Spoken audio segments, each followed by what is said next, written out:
পাকিস্তান বা বাংলাদেশে আসতে পারলো না, তার মানে কি জামাতের রাজনীতির দর্শনগত কোনো ভুল আছে? এটা কি মানে এটা আপনারা পাচ্ছেন না কেন? দেখেন, আমাদের সমাজে কত ভাগ মানুষ মুসলমান? 91 ভাগ। তা আপনি যে পাড়ায় বসবাস করেন সেখানে মসজিদ আছে, মুয়াজ্জিন মসজিদে 5 বার আজান দেয়, তা সব মানুষ কি নামাজে যায়? সব মুসলমান যায়? তাইলে এটা কি মুয়াজ্জিনের দোষ না মুয়াজ্জিনের আজানের দোষ?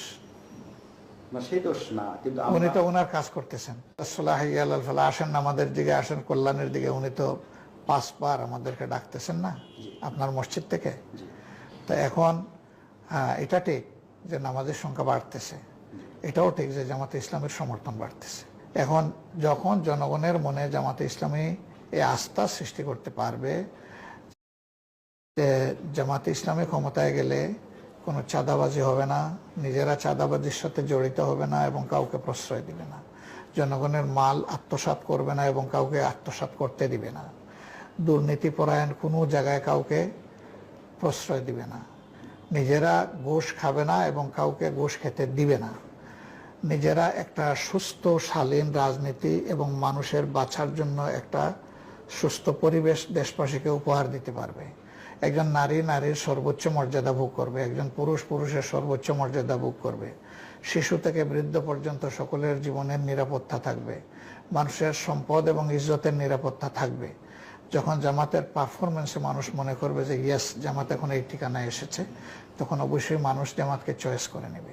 এই জন্যে যদি আরো 10 বছর আমাদের অপেক্ষা করতে হয়, আরো 5 বছর অপেক্ষা করতে হয়, আমাদের কোনো আপত্তি নাই, কারণ আমরা তো মানুষের কল্যাণের জন্য কাজ করছি, মানুষের কাছে আমরা আমাদের বক্তব্য নিয়ে যাচ্ছি। এখন আপনারা আমাদের কাছে এসেছেন, তাই না? অতীতে কি এসেছিলেন?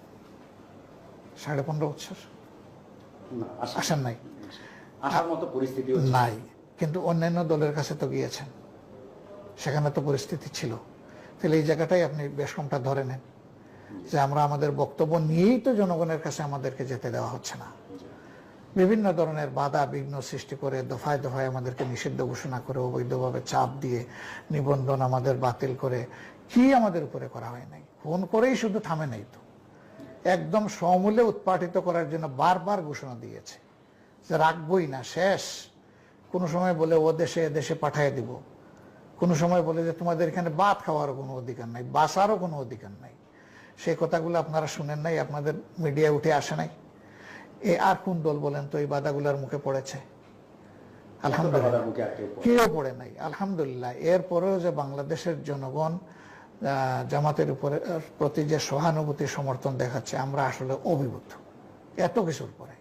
এখন আমরা মুক্ত ময়দানে যদি আল্লাহর মেহেরবানি আমাদের বক্তব্য তুলে ধরতে পারি, ইনশাআল্লাহ জামাত জনগণের মনে আস্থা সৃষ্টি করতে পারবে।